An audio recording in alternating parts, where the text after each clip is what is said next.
Hello and welcome to this opportunity to share in reflection together, whether you do this on a Sunday morning or at whatever time you view this short video.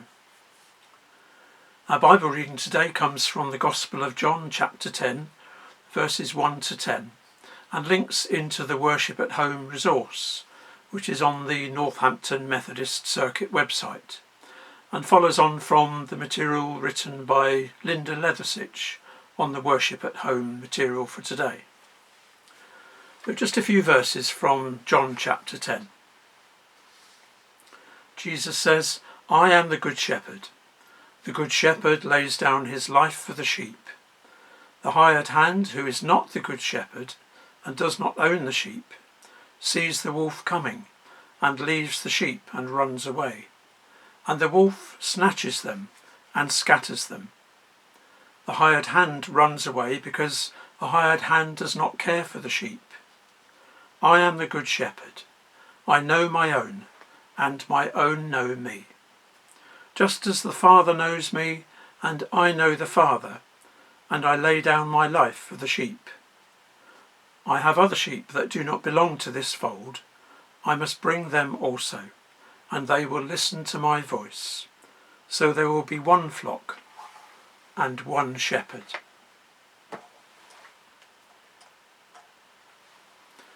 To most of us, these words are words of comfort. I know my own, and they know me. But if we read to the end of chapter 10, we find that Jesus' words divide his listeners, many of whom were religious leaders of the day.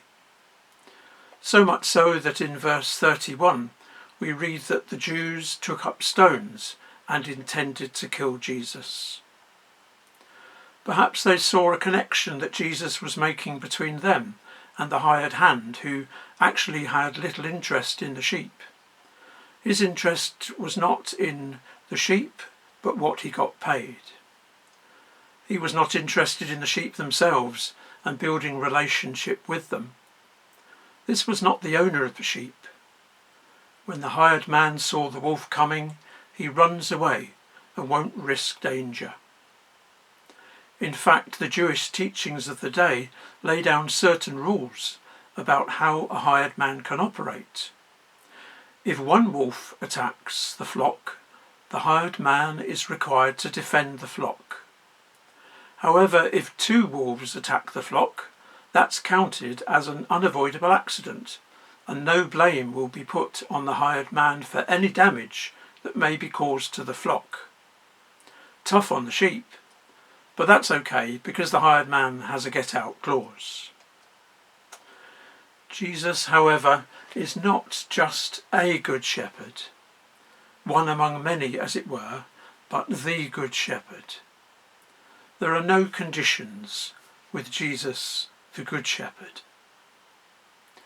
They will listen to my voice, says Jesus. And what is that voice saying? That voice speaks to us as it did then, words of justice, compassion, love for others, and love for yourself, and self-sacrificing love.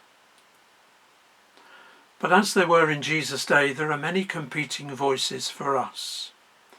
Then there were the voices of the religious leaders and Jesus' critics.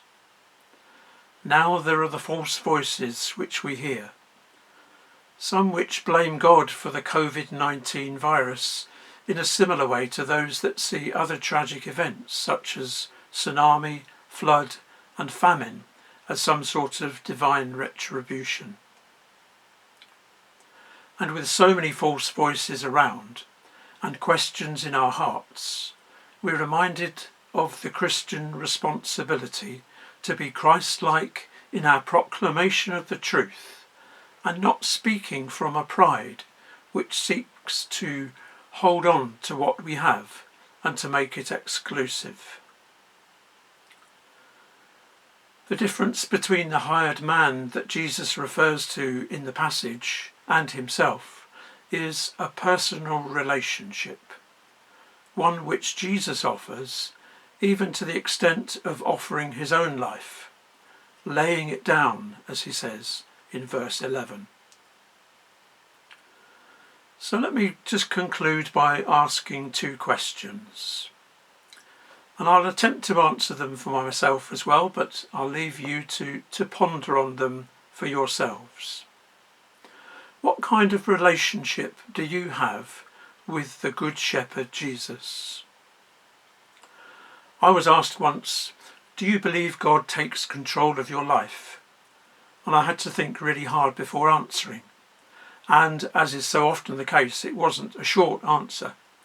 It was something along the lines of, not completely, there is always work for me to do, in the sense that I remain in control of my actions. It's about recognising that though Jesus opens the door and I hear his voice, I still have to make the choice to follow him. Yes, there are times when the person of God we call the Holy Spirit takes over in an unexpected way, and those times are precious, but they are also quite rare. The second question is this: how does Jesus' relationship with you have an impact on how you live your life? For me, the answer to that question varies depending on the situation I find myself in. And at the moment I'm finding a different way of thinking and a different way of being. One which is based on being rather than doing.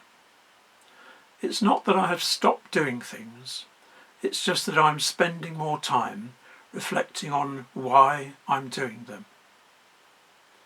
So those two questions again. What kind of relationship do you have with the Good Shepherd Jesus?